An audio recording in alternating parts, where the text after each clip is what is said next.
मदीने की तजल्ली से लगाए हुए हैं। लो मदीने की लो मदीने की तजल्ली से लगाए हुए हैं। दिल को हम बतलाए अनवार बनाए हुए हैं। अल्हम्दुलिल्लाह अला कुल्ली हाल वस्सलातु वस्सलामु अला साहिबि हुस्निहि व जमाल। अम्मा बाद, आऊज़ु बिल्लाहि मिनश शैतानिर रजीम। बिस्मिल्लाहिर रहमानिर रहीम। हुन्ना लिबासुल लकुम व अंतुम लिबासुल लहुन। सदक़ल्लाहुल अज़ीम व सदक़ रसूलुहुन नबियुल करीम। इन्नल्लाहा व मलाइकतहु युसल्लूना अलन नबी या अय्युहल्लज़ीना आमनू सल्लू अलैहि व सल्लिमू तस्लीमा। अस्सलातु वस्सलामु अलैका या सय्यदी या रसूलल्लाह व अला आलिका व अस्हाबिका या सय्यदी या हबीबल्लाह।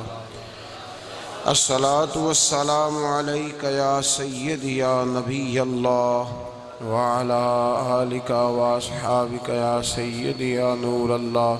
अस्सलातु वस्सलामु अलैका या सय्यदी या रहमतल लिल आलमीन व अला आलिका व अस्हाबिका या सय्यदी या खातमिन नबिय्यीन। अल्लाहुम्मा सल्लि अला सय्यदिना व मौलाना मुहम्मदिन मअदनिल जूद वल करम व आलिहि व सहबिहि व बारिक वसल्लिम। तमाम तारीफ़ें हम्द सना अल्लाह जल्ल मजदहुल करीम के लिए। हर किस्म के दुरूद व सलाम नबी मुहतरम शफ़ी मुहतशम आक़ाए कुल ख़त्म रसूल दानाए सुबुल अहमद मुज्तबा जनाब हज़रत मुहम्मद मुस्तफ़ा सल्लल्लाहु ताला अलैहि वसल्लम की ज़ाते वाला सिफ़ात के लिए हम्द सलात के बाद आज 3 रमज़ान अल मुबारक है। जिगर गोशाए रसूल हज़रत बतूल जनाब सैयदा फ़ातिमा ज़हरा रदी अल्लाह ताला अन्हा का आज यौम विसाल है।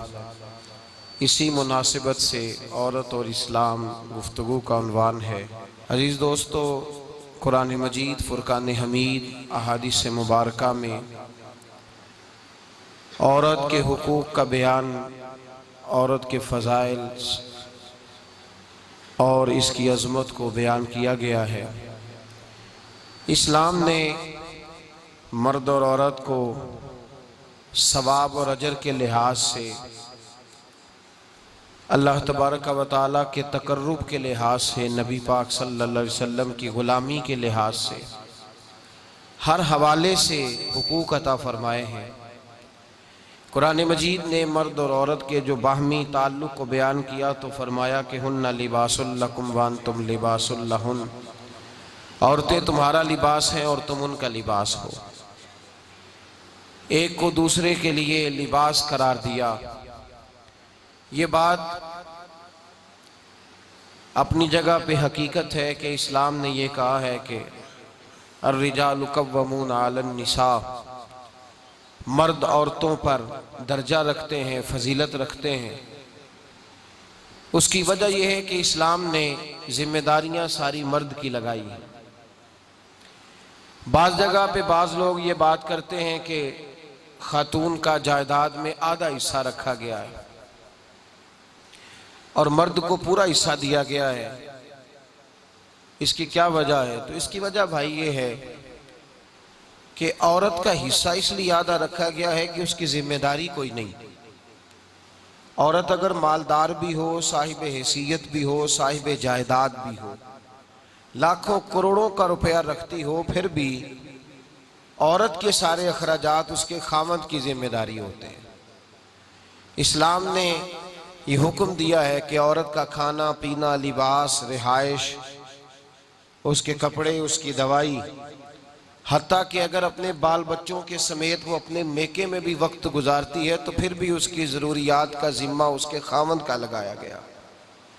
चूंकि औरत की जिम्मेदारी कोई नहीं रखी गई, उसकी कोई जिम्मेदारी इस हवाले से शरीयत ने मुतय्यन नहीं फरमाई, लिहाजा जब जायदाद दी गई तो उसका आधा हिस्सा रखा गया। अगर इस तनाजुर में देखेंगे कि जिम्मेदारी उसकी कोई भी नहीं, खर्चा उसका कोई भी नहीं और उसको फिर भी आधा हिस्सा दिया गया है, तो फिर लोग ज़रूर ये बात समझने को तैयार होंगे कि इस तनाजुर में तो इस्लाम ने औरत को ज़्यादा हिस्सा अता फरमाया है। उसके ज़िम्मे काम ही कोई नहीं लगाया, जिम्मेदारी कोई नहीं लगाई, जिम्मेदारी सारी जो है उसके खामंद की लगाई गई। इस्लाम ने औरत के हुकूक की सिर्फ बयान नहीं किए बल्कि औरत के फजाइल बयान किए, खातून को इज्जत से नवाजा है। देखिए ना, बेटे की जिम्मेदारी बाप के जिम्मे उतनी देर तक होती है जब तक बेटा बालिग नहीं हो जाता। जब बेटा बालिग हो गया, शऊर वाला हो गया, बाप की जिम्मेदारी खत्म।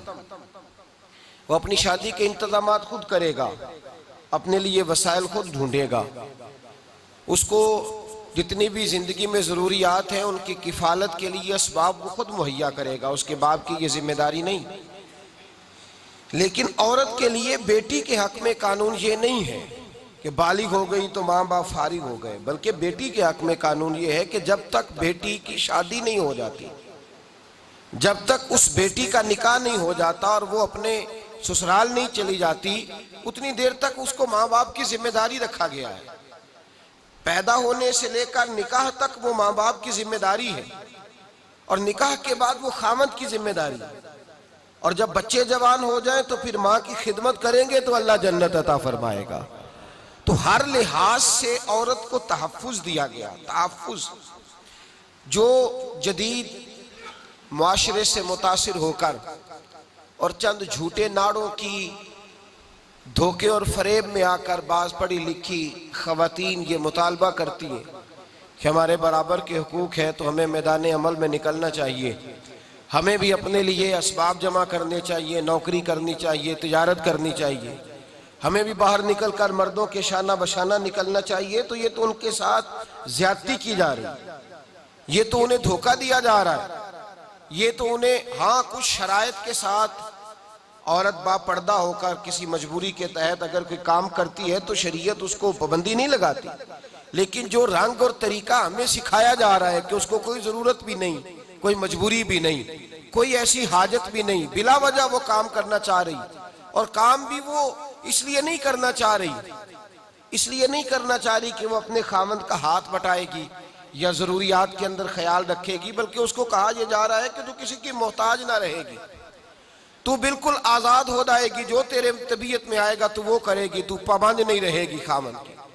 तो आज चूंकि मीडिया आम हो गया है और लोग हर वो बात जो किसी शख्स के अपने जाती फायदे की होती है उसको लोग जरा ज्यादा तवज्जो से सुनते हैं, ज्यादा कान लगाते हैं, उसका नुकसान फिर ये होता है कि खवातीन बेचारी शिकार हो जाती हैं और माज़अल्लाह ताला सुम्मा माज़अल्लाह यहाँ तक बातें सुनने में मिलती हैं कि इस्लाम ने तो शायद हुकूक ही पूरे नहीं दिए और अब यूरोप की कोई खातून उठेगी और मादर पिदर आज़ाद होकर कुछ ऐसा पैगाम लाएगी जिससे औरतों के हुकूक का तायन होगा। मेरे भाई, औरत के जितने हुकूक हो सकते थे, जितने को हुकूक हो सकते, जितनी की उसको जरूरत थी, उससे कहीं बढ़कर मेरे रसूल ने अता फरमाए, उससे कहीं बढ़कर नबी पाक ने अता फरमाए।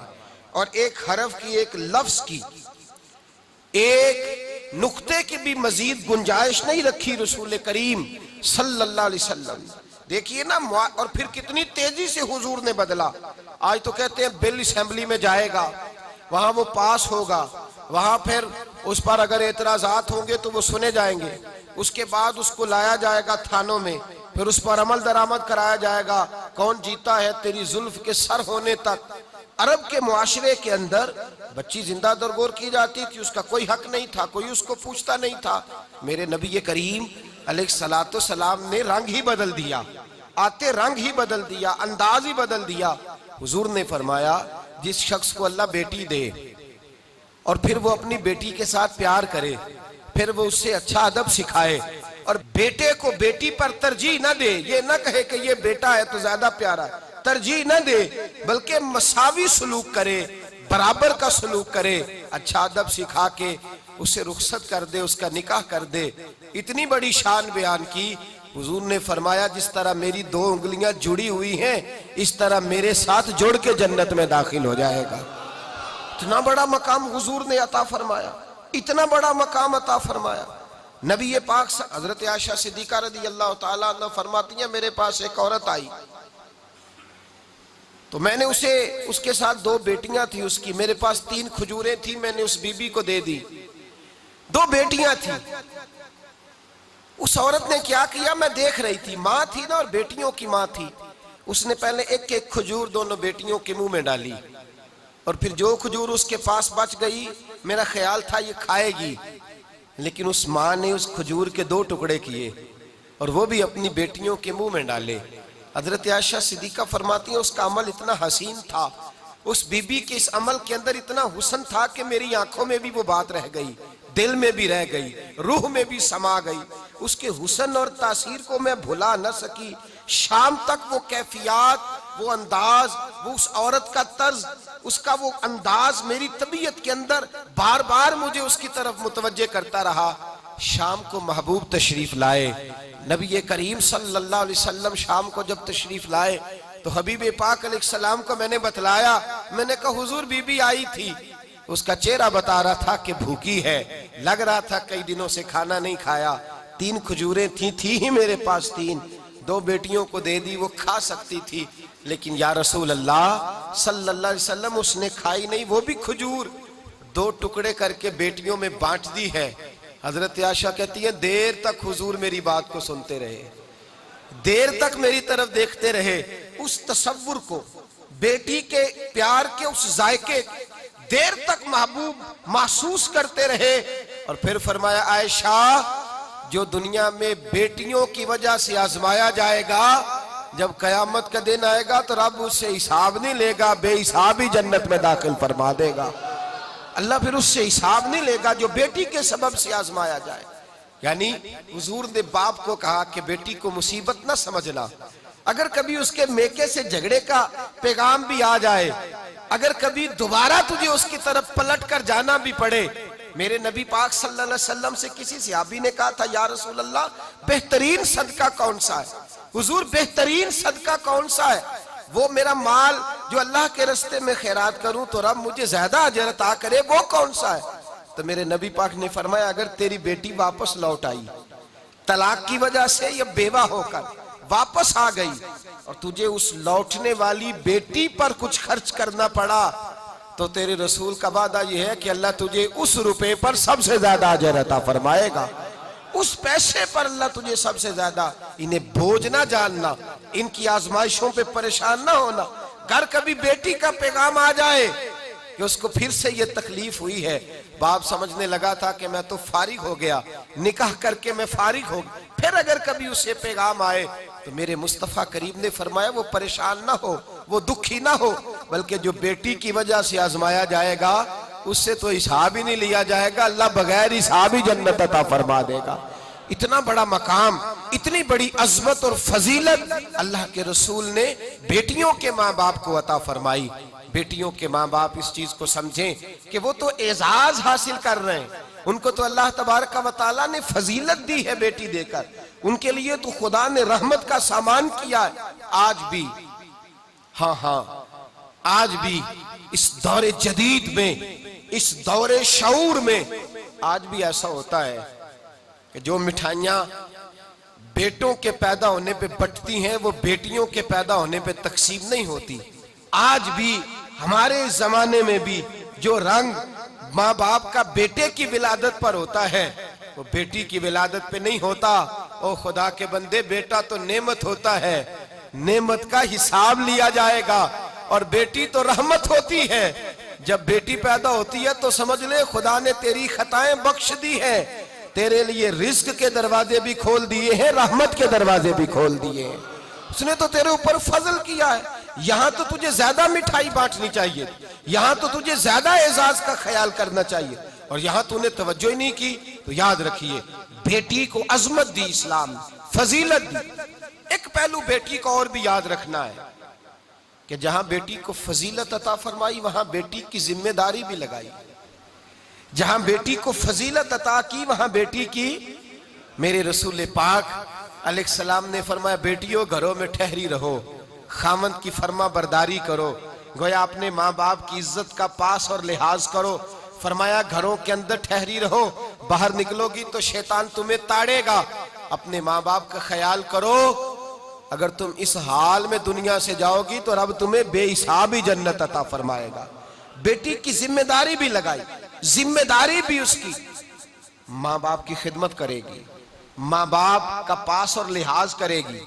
भाइयों, कायनात में जो बेटी सबसे ज्यादा इज्जत वाली है वो मेरे मुस्तफ़ा की बेटियां हैं। अल्लाह ताला ने महबूब को 4 बेटियां अता फरमाई। मेरे आला हज़रत फरमाते हैं, मैं इनको साहिबजादियां नहीं कहता, मैं तो इन्हें नूरजादियां कहता हूँ। नूरजादियां अता फरमाई, तेरी नस्ल पाक में है बच्चा बच्चा नूर का, तू है ने नूर तेरा सब घराना नूर। 4 नूरजादियां, सबसे छोटी हजरत फातिमा। बेटियों तवज्जो करना, आज यौमे विसाल है सैयदा फातिमा का। कायनात के सबसे अजीम घर में सबसे अजीम बेटी पैदा हुई हजरत फातिमा। 16 साल या 18 साल या कमो बेश मुस्तफ़ा के घर में वक्त गुजारा। हजरत फातिमा ज़हरा हर उस बात की पाबंद थी जो पाबंदी नबी पाक ने अता फरमाई है। किसी जगह भी बेटियों, किसी जगह भी हजरत फातिमा ज़हरा नबी पाक से कोई मुतालबा करती नजर नहीं आती। किसी जगह कोई मुतालबा नहीं, कोई मुतालबा नहीं, किसी जगह कोई ऐसी बात नहीं जो बाप के लिए, माँ के लिए बोझ का सबब बने। देखा कि मेरे वालिदैन किस बात पे राजी।